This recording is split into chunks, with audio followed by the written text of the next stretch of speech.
She is Lisa Spencer, Indiana County's Department of Human Services. Our conversation brought to you by Marcus and Mack, a law firm representing injured people. Good morning. Good morning. How are you today? I'm wonderful. It's good to have you with us. Happy New Year. Yes, you too. All right, so it's January. What does that mean with Lisa Spencer? Oh, it means you get to spend a night in the cold, doesn't it? Yes. This is our annual, like Sheriff Hayek and I, this is our annual event. But actually, it's going to run differently this year, so I definitely wanted to talk a little bit about this today. Mm-hmm. So basically, every January at the federal level, the Department of Urban or Housing and Urban Development, HUD, requires that every county across the United States conduct a point-in-time count to find how many people each county has that have individuals or families experience homelessness. And so basically we're looking for anyone who is living or sleeping in a place that's usually not habitable.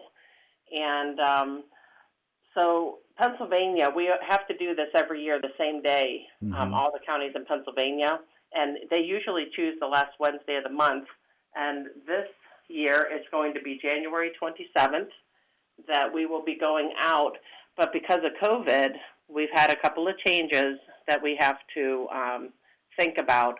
So this year, instead of actually doing the face-to-face and different, trying to like really help people and things, we're doing an observation count. Mm-hmm. So what that means is that we're not allowed to go out until later in the evening, so we can't start until 10 o'clock at night. Okay. And that's really different for us because, one, I might have to go take a nap before we do this. Because, You're going to nap through it. I mean, Sheriff Hayek and I usually start around 5:30 or 6, and then we go well after midnight, kind of going around different places in the county that people have identified where they possibly may have seen people that were sleeping outside or in tents and different things like that. So we make sure we canvass as much as we can. But because we're doing an observation this year instead of an actual count that we've done in the past, Sheriff Hayek and I will still go out to the places that are identified by all the surveys that we send out, but we're also going to have some other volunteers kind of canvass their area of the county as well, just because it's like a drive-by. It's kind of like a drive-by observation this time. Yeah. And so we're going to just see how it works. I'm not really sure what we're looking at this year, just because it's so different for us as well. But we're just going to do the best we can, and we've had a good kind of core group working to plan this, and we're going to see how things kind of unfold on January 27th. So this is called the point-in-time survey, correct? Yeah, point-in-time count. But so what we did is Maureen out of my office, she has sent to all the churches, fire departments, police departments, municipalities, boroughs, townships, supervisors, just tons of people. We've sent out over 250 surveys. And so what that has, it explains what we're doing for the count. They're pretty used to this every year because it's the same time every year. And we give them a survey to ask them, have you seen anyone in different places? Like, have they been in their cars sleeping? Have they been outside? Are they in tents? Are they in campers without heat or electricity? Are they in, they go as far as saying people sleeping in chicken coops or abandoned buildings, parking garages. So there's a whole bunch of different places on there. Or they could tell us, that they're sleeping outside in the cemeteries. And so that's why Sheriff Hayek and I often frequent a lot of the cemeteries as well. Wow. So when we receive those back, they're supposed to be back to us. We just mailed them on Monday. So by the time they get them, they're going to be back to us by January 18th. Then that kind of forms where Sheriff Hayek and I will make sure that we definitely go see that evening.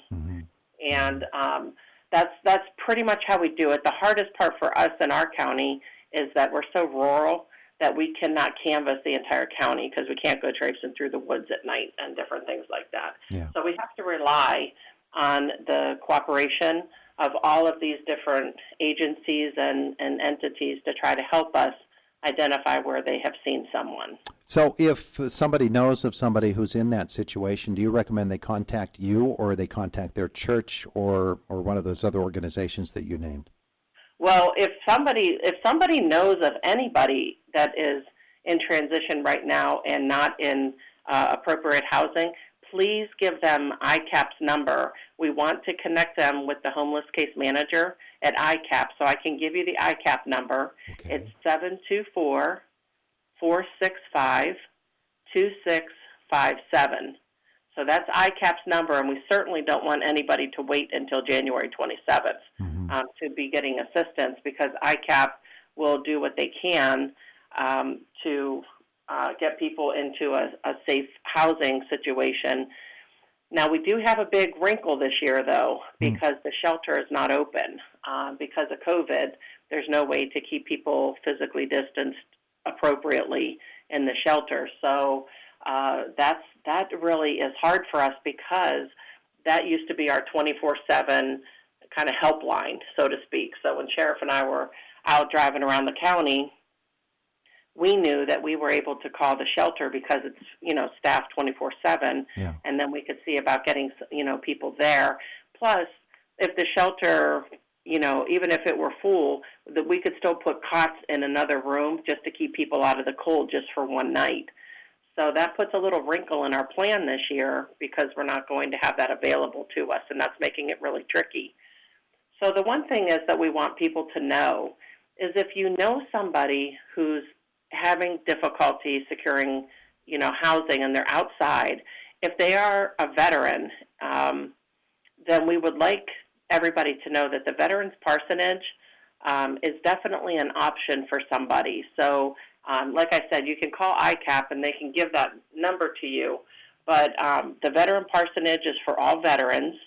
And then we also have, if anybody is in a domestic violence situation that they're fleeing from, then the Alice Paul House is available as well.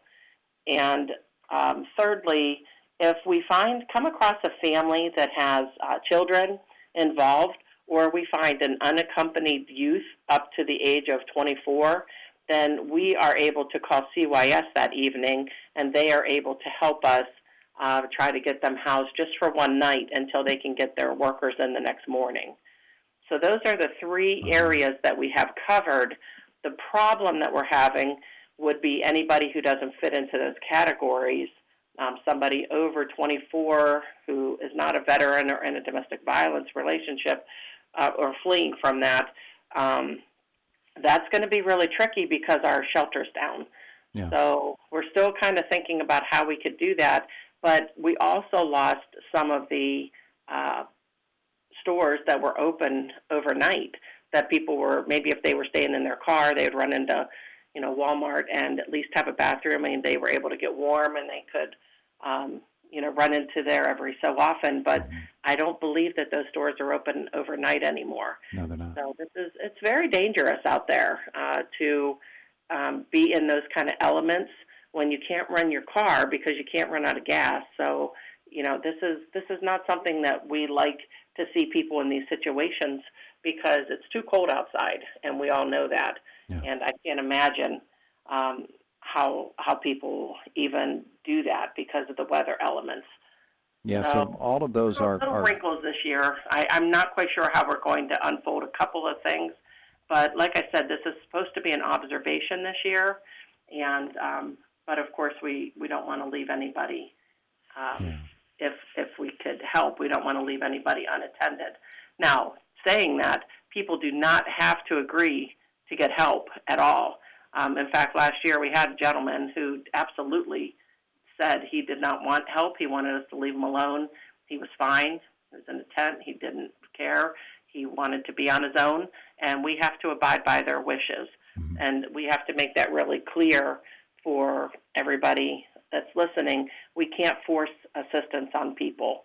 So that people, sometimes we get questions like, why wouldn't those people want to be assisted? Well, they have the right to decide they don't want the help. Yeah. And so it doesn't I think sometimes people don't understand the thinking behind that, but we do have to respect the wishes of the person that we're working with. Yeah, that's a disconnect that has always existed, and it is puzzling, and yet, as you say, it is something that must be respected, and so you have to do that. So the point in time count is coming up, a little bit different this year than at other times, but it is actually on the way. Anything else we need to pass along to folks today about Indiana County Department of Human Services? No, I just want to give out the ICAP number one more time, just Okay. So if somebody knows of someone in this time frame right now, or clear up until, or anytime throughout the year that they're having trouble securing housing, please call ICAP. This is not just for one night out of the year.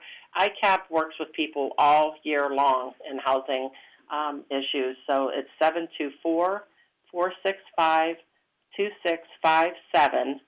And that's the best way to get direct access to a homeless case manager. All right. Okay?